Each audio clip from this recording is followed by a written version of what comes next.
সে অন্যায় করে নাই, আপনারা ওরে ক্ষমা করা উচিত। এখন পর্যন্ত দেখতেছেন আমি আদালতে দুয়ারে দুয়ারে আমার কত থ্রেট, হুমকি, কত কিছু, এগুলো আপনাদেরকে একটু বিবেক নাড়া দেয় না?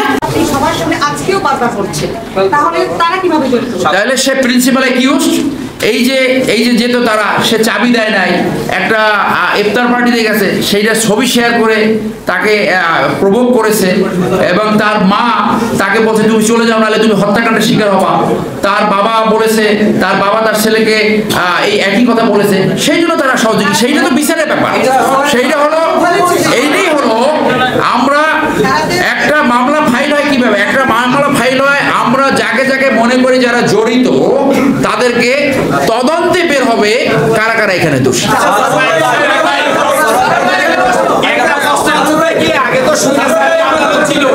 একজন একজন বলেন, একজন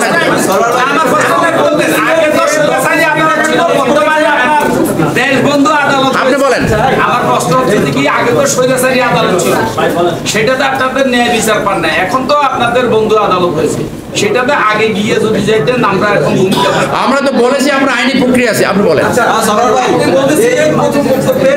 কোটি টাকা খরচ করেছে, কোনো মায়ের সন্তান, কারো বোন, আমাদেরও আমাদেরও একজন। তো আমরা যতটুকু জানি, আপনি যেভাবে লক্ষ কোটি টাকার কথাও জানেন, ঠিক সেইভাবেই লোকমুখে আমরা যতটুকু শুনতে পেরেছি যে দুনিয়া রাতের রানী ইয়াসার সাথে একটা সিন্ডিকেটের সাথে সে জড়িত, এবং এও জানতে পেরেছি যে এই সিন্ডিকেট বড় বড় ধনী দুলালদেরকে টাকা আত্মসাৎ করার জন্য তারা একটা চক্রান্ত করে নানাভাবে।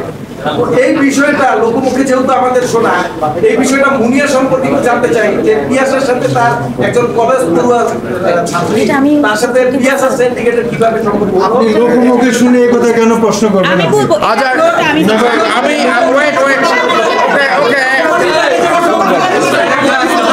আপনারা শোনেন, আমি বলি স্যার পিয়াসাকে পাঠিয়ে উঠে বলেন।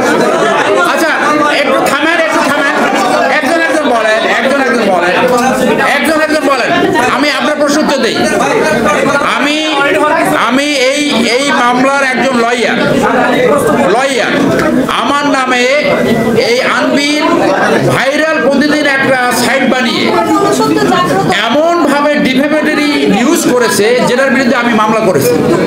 এই মুনিয়ার বোন ওর বিরুদ্ধে করেছে, যারা এখানে ন্যায় বিচারের কথা বলেছে তাদের নামে করছে। মামলা করার পর এটা থেমেছে। আর এই যে লোক মুখে শুনছেন, এইটা হলো যখনই একজন ভিকটিম হয়, এইখানে আপনাদের কেয়ারফুল থাকতে হবে যে যখন একটা মেয়ে হত্যাকাণ্ড এবং ধর্ষণের তার চরিত্র অ্যাসোসিয়েশন করে, এইটা আমাদের একটা অত্যন্ত নিম্ন সংস্কৃতি, সেটা যেতে পারে। এটা বাকি উত্তরটা আপনার বলা এক মিনিট, একজন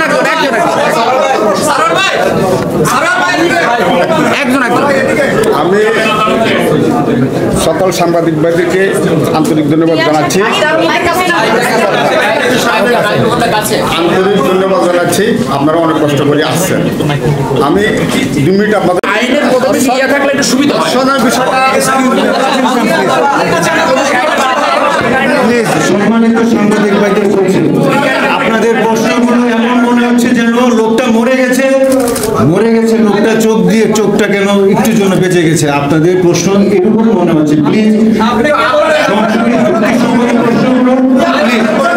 নঈম নিজামের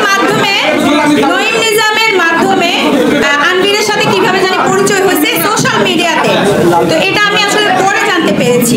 আর বাসা ভাড়ার যে বিষয়টা, এটা নিয়ে আপনারা অনেক মিথ্যাচার করেছেন অনেকে, তো এটার এভিডেন্স কিন্তু পিবিআই বের করেছে। বাসা ভাড়া শুনেন, একটা মেয়েরে ফুসলায়া যদি নিয়ে যায়, আপনাদের মা বোন আত্মীয় স্বজন মামাতো খালাতো চাচাতো অনেক মেয়ে আছে না, গার্ডিয়ান থাকার পরেও চলে যায় ছেলের হাত ধরে, অস্বীকার করতে পারবেন যে কারোর পরিবার থেকে এরকম যায় নাই?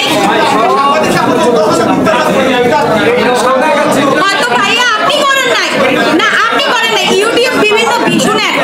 আমি যে লোকের মেয়ে, আপনার কুমিল্লা গিয়ে খবর নিয়ে, আমি কার মেয়ে, যে বাবা 71 মুক্তিযোদ্ধা, আমি অস্বীকার করতে পারবো না। এখন ছাত্রদের তেল মারতে পারবো না, আমি যেটা সত্যি কথা। ছাত্রদের সাথে আমি আসি ছিলাম, সংস্কার আন্দোলন করব, সামনেও করছি, কিন্তু কেউই সহিংসতার কাম্য করে না। আমার বোনেরটা ছিল ভুল, আপনারা যেটা করছেন সেটা অন্যায়। আমি যেটা করছি, আমরা সবাই যারা করতেছি এখন, সেটা অন্যায়। সে ভুল করতে পারে, সে অন্যায় করে নাই, আপনারা ওরে ক্ষমা করা উচিত। এখন পর্যন্ত দেখতেছেন আমি আদালতে দুয়ারে দুয়ারে, আমার কত থ্রেট, হুমকি, কত কিছু, এগুলো আপনাদেরকে একটু বিবেক নাড়া দেয় না, একটা মনুষ্যত্ব নাড়া দেয় না।